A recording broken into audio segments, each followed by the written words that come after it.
Ante mensajes de desinformación sobre las áreas de protección para la producción de alimentos, la ministra de Agricultura y Desarrollo Rural, Marta Carvajalino, presentó en un taller de rueda de prensa con periodistas en la sede de la UPRA un balance sobre los avances del ministerio en la identificación y declaratoria de las APA.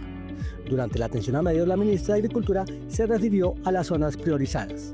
En este momento trabajamos en Casanare, trabajamos en Cauca, en Putumayo, en Tolima, en Antioquia, en Cundinamarca y trabajamos en la identificación de esas zonas que luego van a ser declaradas como áreas de especial protección para la producción de alimentos. La ministra recordó que ya se tienen 2 zonas declaradas para la protección de alimentos. La primera en el sur de La Guajira, en una zona de alta vulnerabilidad alimentaria, donde se han recuperado los sistemas agroalimentarios, y la segunda en Sopó, con 1.900 hectáreas de suelos aptos para la producción agroalimentaria. Estamos estudiando en este momento cuáles son las áreas que están produciendo alimentos. Nosotros tenemos en Sopó muy buenos suelos, una capacidad agrológica inmensa y actividad productiva hoy. Vamos a declarar el área de especial protección de alimentos una vez tengamos finalizados los estudios técnicos, está ya la resolución en publicación, y lo que nos va a permitir eso es que allí donde hoy hay actividad agrícola o pecuaria, actividad forestal dedicada a la agricultura, es decir, donde no están nuestros productores, lo podamos proteger como una determinante del ordenamiento. Frente a las actividades de minería en las áreas de protección para la producción de alimentos, la jefe de la cartera de Agricultura destacó que donde hay actividad minera no hay suelo apto para la actividad agropecuaria. Donde hay actividad minera, en general no hay suelo agropecuario. ¿Por qué? Porque se ha sustraído el suelo agropecuario. Si usted tiene extracción de carbón, material de grava o material de arcilla, usted ya no tiene suelo. Entonces, sobre esa zona no procede el área de especial protección para la producción de alimentos. ¿Dónde está el área de protección? Donde hoy se está haciendo la actividad agropecuaria. Lo segundo, para el elemento polémico que tenemos en la sabana de Bogotá, hay que decir que la ley 99 declaró la sabana de Bogotá como un área de especial importancia ambiental que está restringida para la minería. Entonces, en ese caso, en nuestros suelos de la sabana, pues el debate fue superado hace más de 30 años y lo que tenemos es que proceder a recuperar el uso de esos suelos, incluso a través de mecanismos de restauración. Sobre los mensajes de desinformación que circulan sobre las áreas de protección de alimentos, la ministra fue enfática y sostuvo que en época preelectoral las tensiones políticas se agudizan y por ende las narrativas se tergiversan. Porque no queremos que una tarea tan importante como proteger los suelos agrícolas se convierta en un ejercicio de campaña. Aquí se ha dicho que la intención del Ministerio de Agricultura es expropiar y de manera muy clara lo hemos dicho, nada más falso. Estas áreas de especial protección para la producción de alimentos no mutan, condicionan o transforman la propiedad. La ministra recalcó que después de la declaratoria del APA en una zona se desarrollan planes de recuperación y acompañamiento de la actividad agropecuaria para poder generar proyectos más eficientes de la producción agropecuaria con la dotación de bienes y servicios públicos para la construcción de sistemas agroalimentarios. Si nosotros logramos que la Sabana Centro vuelva a ser esa despensa agropecuaria o se potencie como despensa agroalimentaria de ciudades como Bogotá, vamos a tener un circuito de comercialización más justos, precios muchísimo más razonables y nos va a implicar hablar de vías terciarias, nos va a implicar hablar de centros de acopio y de transformación en esta provincia. Finalmente, el director de la UPRA, Juan Pablo Sandoval, manifestó el compromiso de la UPRA en la declaratoria de las áreas de protección para la producción de alimentos. Nosotros generamos todos los insumos técnicos que le permiten al ministerio tomar las decisiones alrededor de la creación de las áreas para la protección de la producción de alimentos. Y con toda esa información en un documento técnico de soporte es ya que el ministerio pues, puede tomar las decisiones, digamos, un poco en la delimitación de cuáles son esas áreas que nos van a servir pues, para consolidar los objetivos que queremos, que es la protección del suelo rural.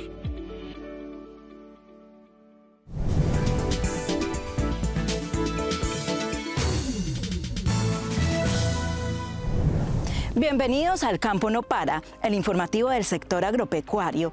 Hoy nos encontramos en Yopal, la capital de Casanare, exactamente en Agua Azul, tierra de grandes sabanas, atardeceres que parecen pintados y sobre todo de gente trabajadora que le da vida al agro colombiano. Aquí en este rincón de los llanos orientales, el campo es abundancia y diversidad. Se cultiva yuca, plátano, maíz, palma, cacao y por supuesto uno de los protagonistas más importantes, el arroz.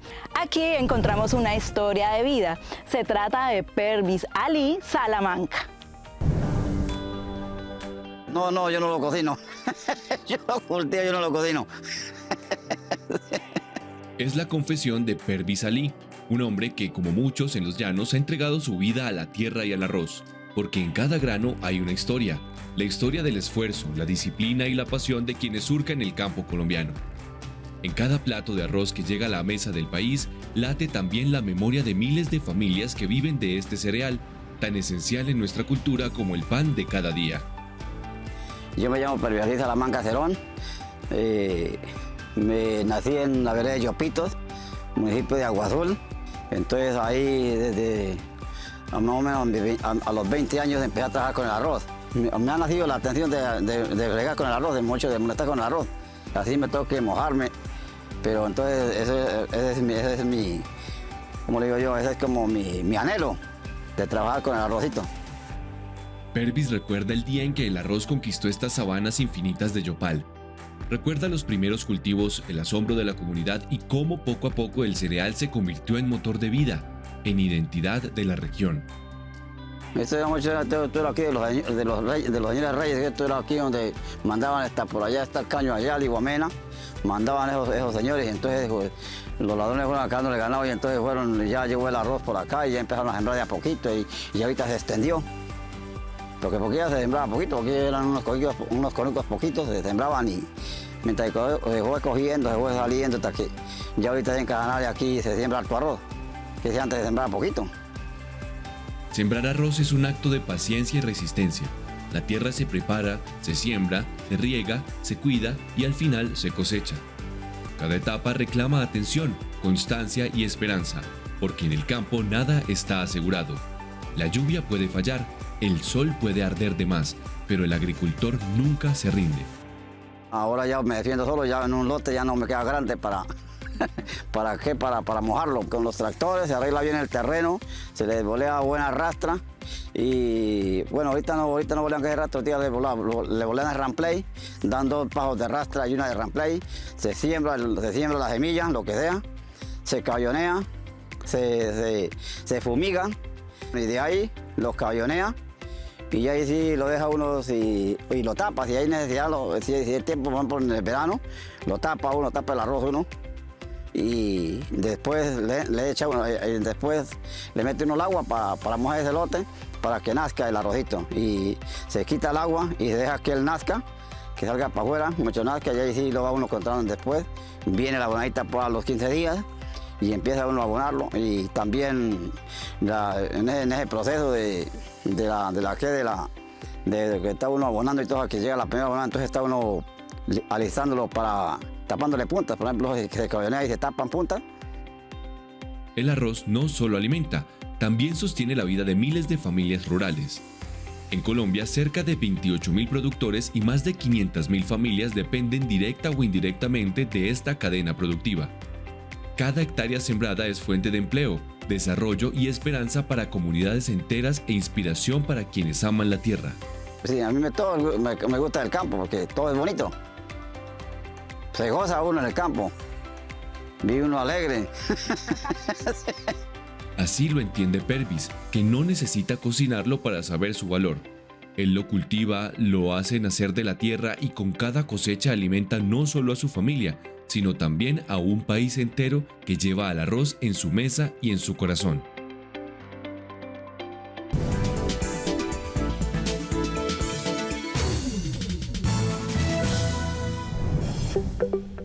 El gobierno cumple con dignidad su palabra con los arroceros. La resolución 241 de 2025, emitida por el Ministerio de Agricultura, busca proteger a los productores, darle estabilidad, competitividad y sostenibilidad al arroz en Colombia. La decisión del Ministerio de Agricultura para poder atender esa distorsión en el mercado del arroz, un precio muy bajo identificado el 26 de junio, fue intervenir en el mercado de conformidad con las facultades legales y excepcionales que tenemos para tal efecto. Sacamos una regulación del arroz paddy verde, ese arroz que llega a nuestros molinos. La industria molinera empezó a decir que esos precios eran insostenibles y lo que hicimos ante una pregunta de Fediarroz fue habilitar una posibilidad que tienen en el régimen jurídico colombiano los privados como una excepción al régimen de competencia, que es cuál, cuando hay distorsiones en el mercado o con la necesidad de estabilizar una cadena de importancia de la economía nacional como lo es el arroz, los privados, productores, industriales, comercializadores, tienen la posibilidad de llegar a un acuerdo que permita estabilizar las condiciones de la cadena. La medida fue avalada por la Superintendencia de Industria y Comercio, que resaltó su cumplimiento de finalidades constitucionales como la protección del campesinado, la garantía de la soberanía y seguridad alimentaria y la promoción del desarrollo rural integral.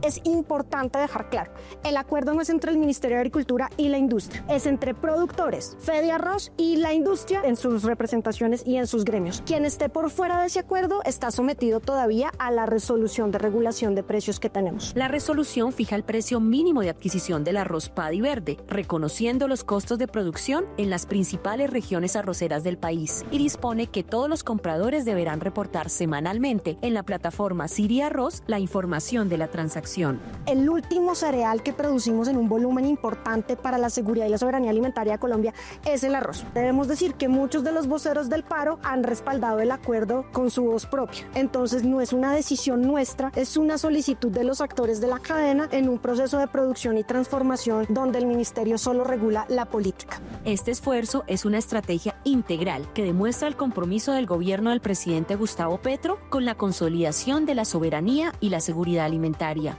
Reiteramos la invitación a todos los actores del sector a avanzar en un acuerdo de cadena que recupere la estabilidad, competitividad y sostenibilidad de la producción arrocera en nuestro país.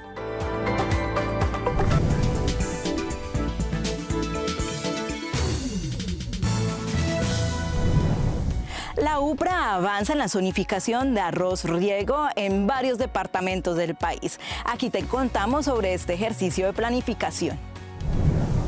Durante los últimos 3 años, el área sembrada con arroz ha registrado una tendencia creciente y en 2024 superó las 600.000 hectáreas a nivel nacional, de las cuales se obtuvieron más de 3.500.000 toneladas de arroz Paddy Verde. Los llanos orientales concentran alrededor de la mitad del área sembrada, con algo más de 320.000 hectáreas, mientras que Tolima y Huila aportan cerca de 140.000 hectáreas adicionales. Precisamente este año la UPRA avanza en la construcción de la primera zonificación de arroz riego, un instrumento técnico que permitirá identificar las áreas con mayor potencial para este cultivo y orientar la toma de decisiones en política pública.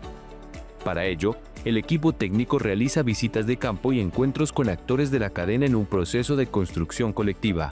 Hicimos unas socializaciones y validaciones en campo, principalmente fue en los departamentos de Casanare y Meta, en la zona centro, que es los departamentos de Huila y Tolima, y en el Caribe seco, en los departamentos de Guajira, Cesar y Magdalena.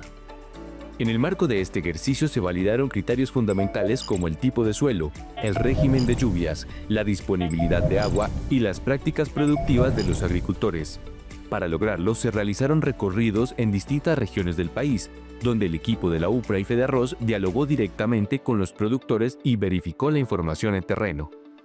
Esencialmente lo que buscamos es validar variables como el índice del uso del agua, el índice de disponibilidad de recurso hídrico, además de toda la información que nos brindan las corporaciones autónomas a través de sus PONCAs, a través de los estudios regionales del agua y en general el Estudio Nacional del Agua, que es el insumo base que nosotros tomamos para poder generar ese componente o ese en este caso, pues este criterio que es el recurso hídrico, muy importante para la cadena de arroz riego.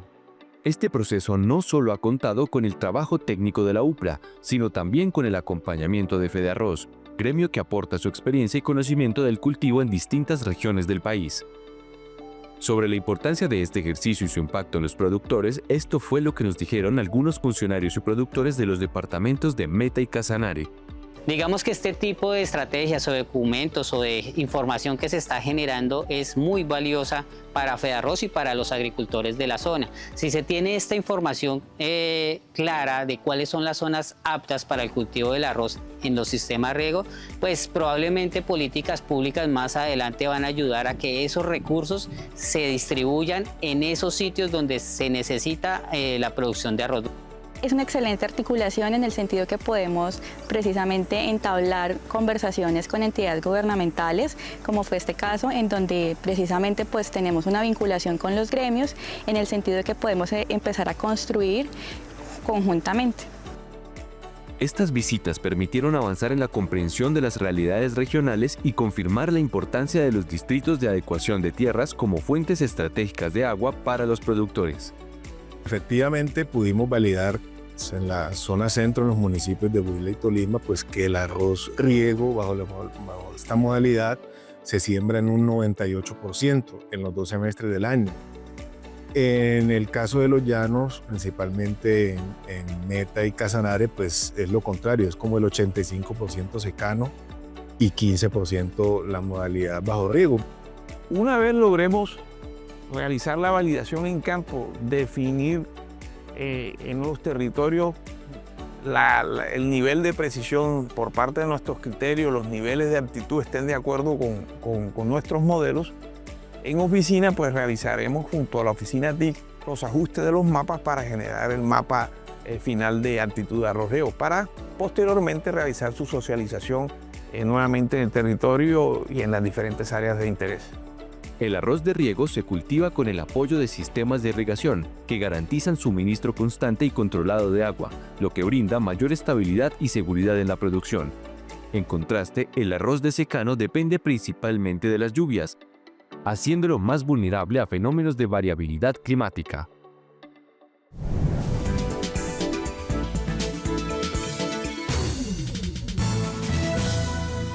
En el Huila y el Meta encontramos 2 centros experimentales de Fedearroz que se dedican a mejorar la semilla y detectar enfermedades. Conoce los detalles en el siguiente informe. Durante nuestros recorridos por los departamentos arroceros de Colombia visitamos 2 centros experimentales de Fedearroz, uno de ellos en Villavicencio, el Centro Experimental Santa Rosa, donde se adelantan diagnósticos de plagas y enfermedades, y otro en el Huila, el Centro Experimental de Piedra Pintada, donde se desarrollan programas de fitomejoramiento. Hoy queremos mostrarles cómo funcionan estos centros y la importancia que tienen para los productores. En el Centro Experimental Santa Rosa, en Villavicencio, conocimos a Jorge Hernando Beltrán Molina, biólogo y funcionario del área de investigación y transferencia en Fedearroz. Tenemos una línea muy importante que es la parte de diagnóstico, donde la idea del laboratorio es poder apoyar a los agricultores con herramientas microbiológicas y moleculares en el diagnóstico de las muestras que ellos nos remiten al laboratorio, bien sea directamente o a través de nuestros compañeros que están en campo. ¿Qué se hace y por qué es importante? Tenemos un componente molecular muy fuerte porque muchos de estos patógenos que están asociados al cultivo del arroz son de origen viral o de origen bacteriano. Para eso utilizamos herramientas moleculares como PCR en tiempo real, ELISAs, para determinar la presencia de estos patógenos. Paso 1. Recepción de muestras. Nosotros previamente y a través de nuestros compañeros les indicamos a nuestros agricultores cómo hacer una buena toma de la muestra, porque de eso depende también, digamos, que los resultados sean confiables. En esta primera parte del laboratorio hacemos una inspección previa, sacamos las partes de las plantas que vamos a analizar. Paso 2. Preparación y esterilización. Preparamos todos nuestros reactivos, todos nuestros medios de cultivo, pero también donde tenemos nuestros equipos de microscopía, donde vamos a hacer la evaluación de síntomas que están asociados a la presencia de hongos. Para, digamos, hacer todo este tipo de análisis necesitamos que todo lo que utilizamos en el laboratorio pues hayan pasado por un proceso de esterilización. Paso 3. Siembra y análisis molecular. La otra parte es el sitio donde hacemos toda la siembra, aislamiento de hongos, bacterias, donde hacemos las extracciones de ADN, RNA. Son metodologías que necesitamos porque nos hacen mucho más eficiente, por ejemplo, la detección de poblaciones virulentas. En el Huila nos recibió Roberto José Castroneira. Este centro cuenta con un banco de germoplasma con más de 7.000 semillas de arroz, base fundamental para el programa de fitomejoramiento. ¿Qué se hace y por qué es importante? En este centro experimental desarrollamos todo el programa de mejoramiento de la Federación Nacional de Arroceros y el Fondo Nacional del Arroz. También aquí es el centro donde hacemos las multiplicaciones de semillas básicas y genéticas para todo el país. Paso 1. Cruzamientos. iniciamos con un plan de cruzamientos. Este plan está pues, de acuerdo a las necesidades o a las características deseadas que queramos en nuestros materiales. De allí anualmente podemos estar alrededor de 400 cruzamientos que nos dan como origen la semilla F1. Paso 2. Avance de generaciones. De la F1 a las siguientes generaciones, que es de F2 a F5, que son líneas segregantes. Y de allí, de esas líneas segregantes, avanzaríamos a ensayos de rendimiento, pruebas nacionales y al final pruebas de eficiencia agronómica.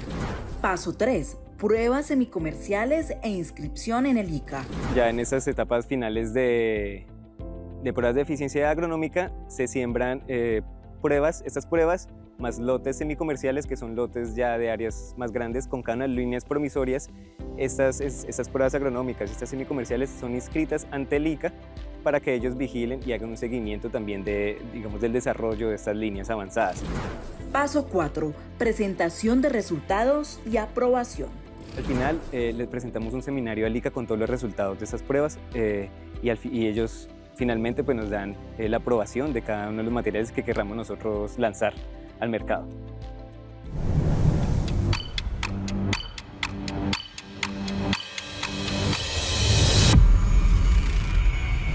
Durante el programa hemos hablado sobre arroz riego, pero ¿cuáles son las diferencias entre arroz riego y arroz secano? En la siguiente nota te contamos algunos datos. En Colombia, el arroz se produce en dos modalidades principales, el arroz de riego y el arroz de secano. Hoy les contamos 5 datos que marcan la diferencia entre ambos sistemas. 1. El arroz de riego depende de sistemas de irrigación que aseguran un suministro constante y controlado de agua. En cambio, el arroz de secano se cultiva aprovechando únicamente las lluvias. 2. El riego ofrece mayor seguridad y estabilidad en el rendimiento. El secano es más vulnerable a fenómenos de variabilidad y cambio climático. 3. Con riego, los lotes suelen alcanzar mayores rendimientos por hectárea. En secano, la productividad depende de la regularidad de las lluvias. 4. El arroz de riego muestra cómo la gestión eficiente del recurso hídrico garantiza más alimento y fortalece la resiliencia de los agricultores. 5. En Colombia se siembra cada año cerca de 600.000 hectáreas de arroz que producen más de 3 millones de toneladas en los departamentos como Tolima, Huila, Meta, Casanare y zonas del Caribe. Y un dato extra, el arroz sin duda es el compañero infaltable de los platos típicos colombianos.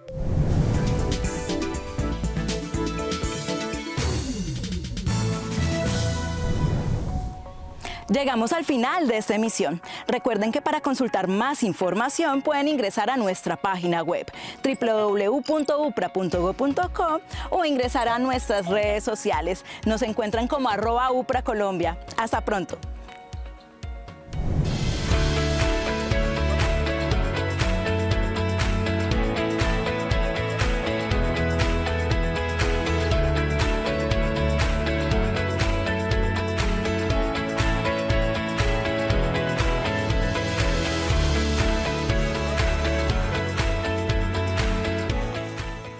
Con dignidad cumplimos.